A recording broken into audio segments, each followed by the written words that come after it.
Selamat pagi Oma Opa, Bapak Ibu, Saudara-saudari yang terkasih dalam Kristus. Salam sejahtera untuk kita semua. Kembali lagi bersama saya Irma dan Oma Endang Lestari dalam acara Oke Hari Ini Orang Kudus Hari Ini, edisi 4 Desember 2022.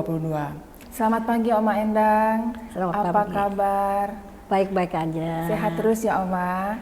Iya, terima kasih. Puji Tuhan. Oma, nggak terasa nih kita sudah memasuki minggu Advent yang kedua ya Oma ya hari ini. Dan pada hari ini tanggal 4 Desember kita akan bercerita tentang satu orang kudus, yaitu siapa Oma? Santa Barbara. Santa Barbara, perawan dan martir Oma. Iya. Bisa Oma ceritakan sedikit Oma bagaimana kisah dari Santa Barbara ini mulai dari asal dan latar belakang keluarga, dan jangan lupa Oma dimulai dari arti namanya Oma. Iya. Santa Barbara itu namanya ya. Barbara itu dari Barbaros yang berarti orang asing ya. Orang asing, oke Iya. Oma. Tentang sejarah dari Santa Barbara ini sangat minim sekali sebenarnya, tidak banyak diceritakan. Berhubung dikatakan bahwa Santa Barbara itu lahir waktu raja dari Maximianus ya, Kaisar Maximianus. Ya. Dan nama tersebut begitu populer. Pada saat itu banyak sekali kaisar dan raja-raja yang menggunakan nama Maximianus.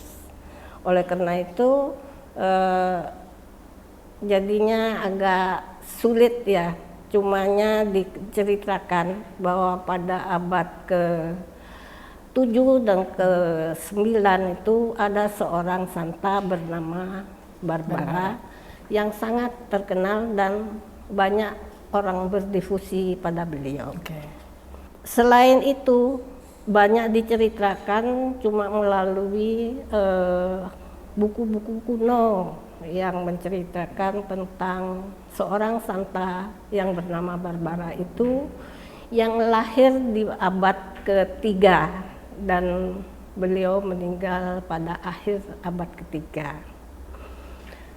Beliau diceritakan bahwa masalah keluarganya itu ya tidak terlalu jelas ya, dikatakan cuma bahwa ia mempunyai seorang ayah yang bernama Dioscorus, seorang pedagang kaya raya yang non-Kristen. Tunggu dulu Oma. Ya gitu. Sebentar Oma, Santa Barbara ini asalnya dari mana ya Oma? Dari Yunani pindah ke Italia sehubungan mengikuti pekerjaan dari sang ayah. Ya. Yang seorang pedagang itu ya Oma. Santa Barbara itu adalah seorang gadis yang sangat cantik. Oleh karena itu banyak pemuda yang suka padanya dan sang ayah ingin menikahkan sang putri itu pada salah satu pemuda-pemuda yang berminat padanya. Tetapi dia menolaknya. Oleh karena itu dia dibuatkan sebuah menara ya. Menara itu tempat dia dikurung supaya kehendak dari sang ayah itu bisa terlaksana. Tapi sebelumnya selesai menara tersebut, yang rencananya akan dibuatkan 2 jendela sehingga sang putri bisa melihat keindahan laut dan bisa melihat kapan ayahnya pergi dan kapan ayahnya pulang. Tetapi ketika suatu saat sedang sang ayah keluar, Barbara memerintahkan tukang yang sedang membangun itu untuk membuatkan 3 jendela, bukan 2. 3 jendela ya? Iya, maksudnya itu sebagai lambang Tritunggal Maha Kudus, betul. ya. Ya. Dan dia meletakkan sebuah salib di pintunya. Sebelum dia memasuki menara itu, dia mengambil air yang ada di dekat menaranya sana dan membaptiskan diri dengan berkata, "Barbara, baptislah aku atas nama Bapa, Putra, dan Roh Kudus." Jadi Santa Barbara ini sebelum memasuki menara yang dibangun oleh ayahnya, membaptis dirinya dulu, Omaya, di sebuah kolam yang terletak di sekitar menara itu. Oke. Lalu bagaimana cerita selanjutnya, Oma? Ternyata dia bisa melarikan diri.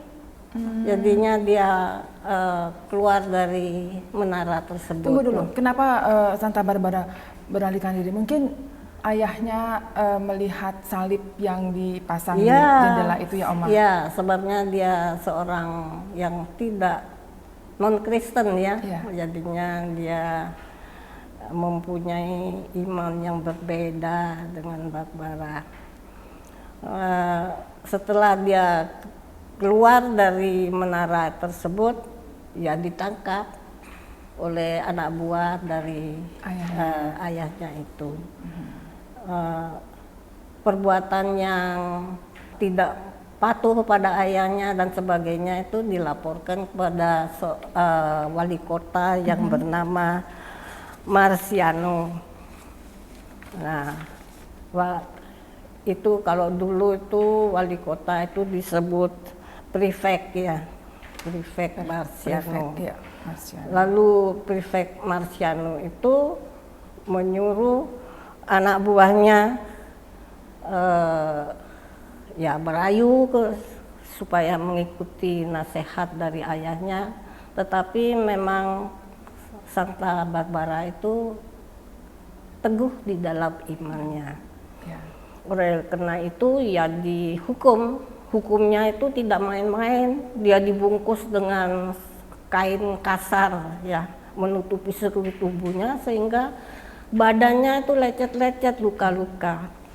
Tapi pada malam hari terjadilah penampakan dan ternyata luka-luka itu mengering pada pagi harinya.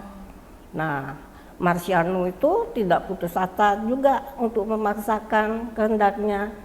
Oleh karena itu ia mengambil besi panas. Bekas luka-luka yang baru sembuh itu ditempel dengan besi panas tersebut. Tetapi Santa Barbara itu tetap pada pendiriannya. Oleh karena itu dia melakukan lagi kekejaman, yaitu dia ditelanjangi. Sebelum ditelanjangi dia ternyata terjadi mujizat. Dia berpakaian kembali. Akhirnya diputuskan dia harus dihukum pancung. Gitu.